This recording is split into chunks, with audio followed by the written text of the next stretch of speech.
In class, this is Dr. Chetna Gupta Pasine and our today's topic is mineral nutrition in plants.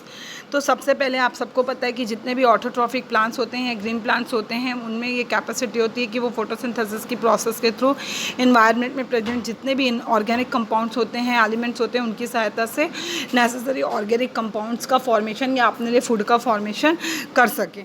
अब इसके बाद में ये सारे इनऑर्गेनिक कंपाउंड्स जो होते हैं, कार्बन, हाइड्रोजन, ऑक्सीजन, ये सारा कुछ इनको कहाँ से मिलता है? इन्वायरमेंट से कार्बन डाइऑक्साइड एंड वाटर के फॉर्म में वाटर के फॉर्म में मिलता है। और इसके अलावा जितने भी अदर मिनरल, साल्ट्स, आयंस की आवश्यकता प्लांट्स को होती है, वो प्लांट्स को सॉइल से मिलता है अंडरग्राउंड वाटर के थ्रू, क्योंकि वाटर में ये सारे मिनरल, साल्ट्स एंड आयंस जो होते हैं वो डिसॉल्व फॉर्म में प्रेजेंट होते हैं। और इस समय जब वो प्लांट इन सारे सॉल्ट्स को, मिनरल्स को, आयंस को एब्जॉर्ब करता है, इसलिए प्लांट को सॉइल माइनर्स भी कहा जाता है।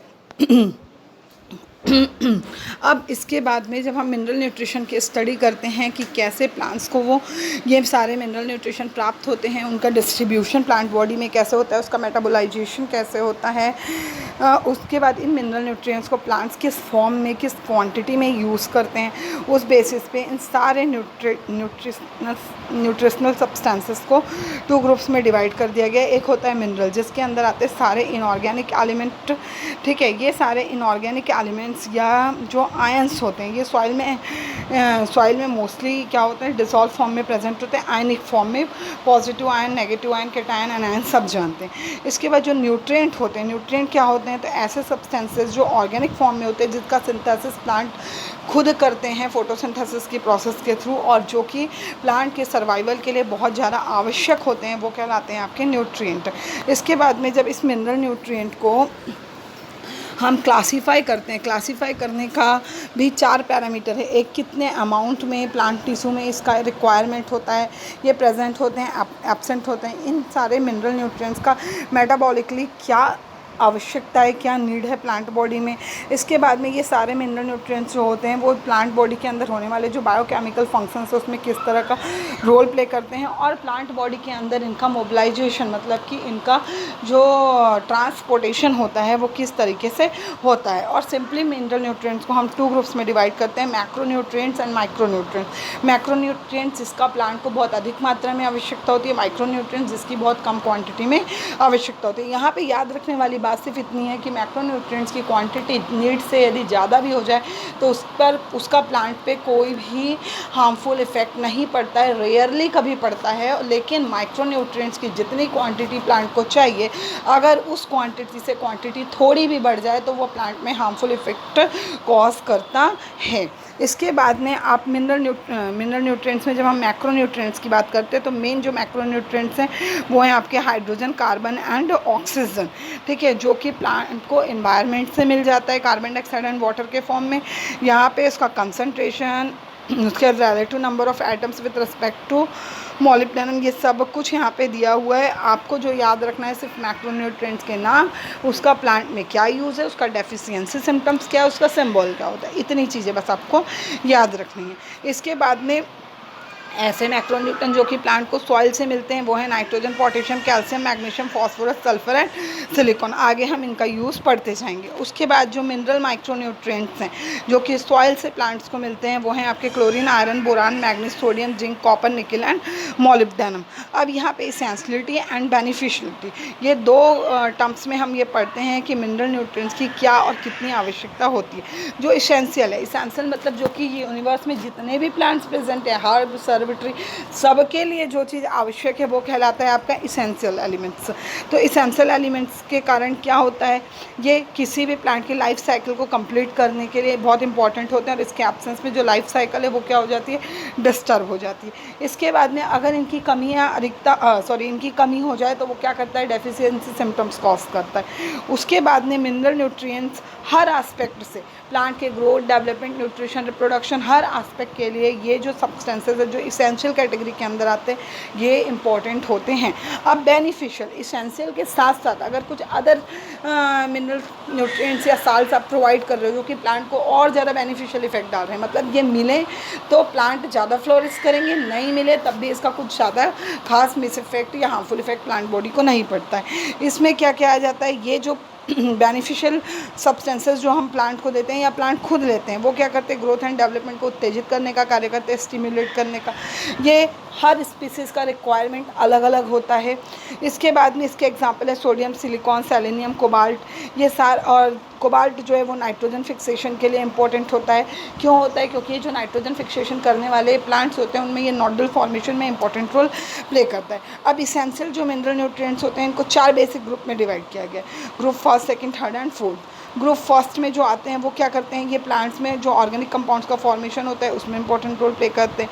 ये मिनरल सल्ट्स का एसिमिलेशन करते हैं प्लांट में वाया बायोकेमिकल रिएक्शंस, जिसके अंदर आता है आपका ऑक्सीडेशन एंड रिडक्शन का रिएक्शन। मतलब कि सिंपल सी बात है, synthesis and breakdown, photosynthesis and respiration में जो ग्रुप 1 में प्रेजेंट जितने भी इसेंशियल एलिमेंट्स होते हैं वो इंपॉर्टेंट रोल प्ले करते हैं। अब ग्रुप 2 में जो जितने भी इसेंशियल सब्सटेंसेस होते हैं वो क्या क्या करते हैं, ये स्टोरेज रिएक्शंस में इंपॉर्टेंट रोल प्ले करते हैं, प्लांट के स्ट्रक्चर को मेनटेन करने का कार्य करते हैं।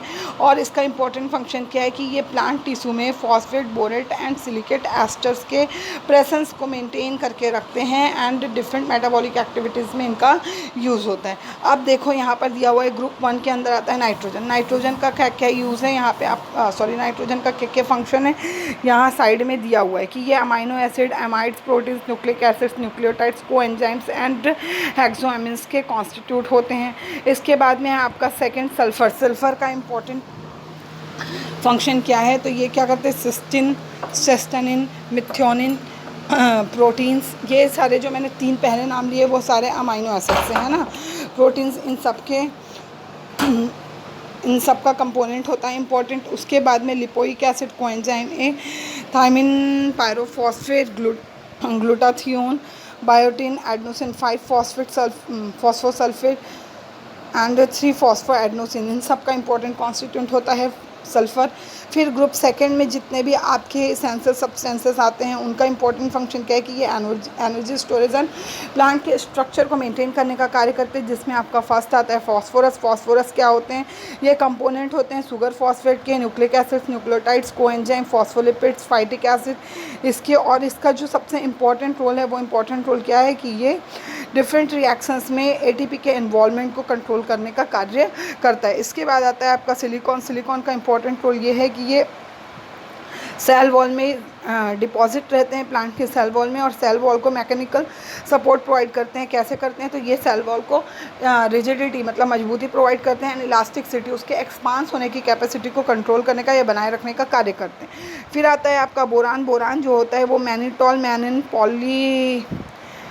पॉलीमैनोयूरोनिक एसिड और अदर जो भी सेल वॉल कंपोनेंट होते हैं उनमें ये कॉम्प्लेक्स के फॉर्म में प्रेजेंट होता है। ये cell elongation and nucleic acid के मेटाबॉलिज्म में इंपॉर्टेंट रोल प्ले करता है। इसके बाद में इसेंशियल मिनरल न्यूट्रिएंट्स में ग्रुप थर्ड, जो ग्रुप थर्ड का काम है वो क्या करता है, ये जितने भी फ्री आयंस या आयंस बॉन्ड होते हैं सब्सटेंसेस में जो कि प्लांट बॉडी में प्रेजेंट होते हैं, स्पेशली सेल वॉल में जो पैक्टिन कंपोनेंट होते हैं उसमें ये आयंस के बॉन्ड को स्ट्रॉन्ग करने का कार्य करते हैं। और इसके अंदर जितने भी तरह के मिनरल्स होते हैं या सब्सटेंसेस होते हैं वो किस किस फॉर्म में प्रेजेंट होते हैं, तो एंजाइम कोफैक्टर्स के फॉर्म में प्रेजेंट होते हैं जो कि ऑस्मोटिक पोटेंशियल को रेगुलेट करने का कार्य करते हैं। इसके बाद में इसमें कैल्शियम प्रेजेंट होता है जो कि सेकेंडरी मैसेंजर की तरह कार्य करता है। और स्ट्रेस के कंडीशन को, प्लांट में स्ट्रेस का कंडीशन जब होता है तो उसको डिटरमाइन करने का कार्य भी करता है। अब ग्रुप थर्ड के अंदर आपका फर्स्ट आता है पोटेशियम। पोटेशियम जो है ये सब कोफैक्टर के फॉर्म में इसका रिक्वायरमेंट होता है। 40 से ज़्यादा एंजाइम, मोर देन 40 एंजाइम्स भी ये कोफैक्टर के फॉर्म में प्रेजेंट होते हैं। इसमें जो प्रिंसिपल केटायन जो इसमें प्रेजेंट होता है वो सेल के टारगेट प्रेशर को इस्टेब्लिश करने का और सेल में इलेक्ट्रोन्यूट्रलिटी को मेंटेन करने का कार्य करता है। इलेक्ट्रोन्यूट्रलिटी का मतलब ये होता है जब हम क्या करते हैं, यदि प्रैक्टिकल अप्रोच में देखें, जब आप किसी सेल का प्रैक्टिकल अप्रोच में स्टडी करते हो, आप जब बैटरी, जैसे कि क्या बोलूँ मैं आपको, अगर आप आयन मूवमेंट दिखा रहे हो प्रैक्टिकल अप्रोच में और इलेक्ट्रिक करंट जब आप प्रोवाइड करते हो तो एनायंस एंड कैटायंस के मूवमेंट जो होता है उसको कहा जाता है इलेक्ट्रोन्यूट्रलिटी। इसके बाद में आता है आपका कैल्शियम। कैल्शियम जो होता है वो सेल वॉल के मिडिल लैमेला का इंपॉर्टेंट कॉन्स्टिट्यूएंट है और ये कुछ एंजाइम्स में कोफैक्टर की तरह कार्य करता है। जिन एंजाइम्स में ये कोफैक्टर की तरह कार्य करता है वो एंजाइम्स एटीपी के हाइड्रोलिसिस एंड फॉस्फोलिपिड्स के हाइड्रोलिसिस में इंपॉर्टेंट रोल प्ले करते हैं। ये सेकेंडरी मैसेंजर की तरह भी कार्य करता है मेटाबॉलिक एक्टिविटी के रेगुलेशन के लिए। इसके बाद होता है आपका मैग्नीशियम। मैग्नीशियम जो है ये भी बहुत से एंजाइम्स में ये फॉस्फेट ट्रांसफ़र के लिए इंपॉर्टेंट होता है और ये क्लोरोफिल मॉलिक्यूल का इंपॉर्टेंट कॉन्स्टिट्यूट होता है। यदि आप क्लोरोफिल ए और बी का स्ट्रक्चर देखे होंगे तो मैग्नीशियम सेंटर में प्रेजेंट होता है जो पायरोल रिंग्स होते हैं। इसके बाद में होता है आपका क्लोरीन। क्लोरीन जो है ये फोटोसिंथेटिक एक्टिविटीज़ के लिए इंपॉर्टेंट होता है, ऑक्सीजन इवोल्यूशन में ये इंपॉर्टेंट रोल प्ले करता है।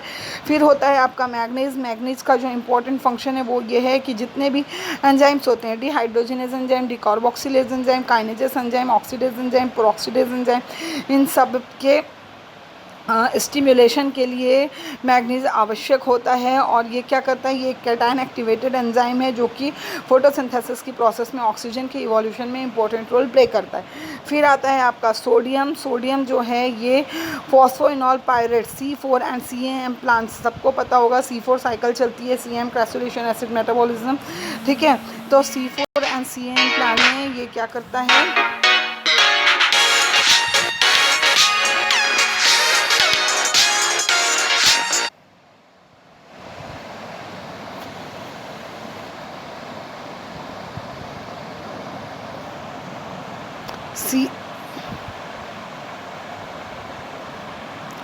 C4 एंड CAM प्लांट्स में ये क्या करता है, फॉस्फोइनॉल पायरेट के रीजनरेशन में इंपॉर्टेंट रोल प्ले करता है। इसके बाद में आता है आपका ग्रुप फोर्थ। ग्रुप फोर्थ सबसे लास्ट एसेंशियल मिनरल न्यूट्रिएंट्स का ग्रुप है।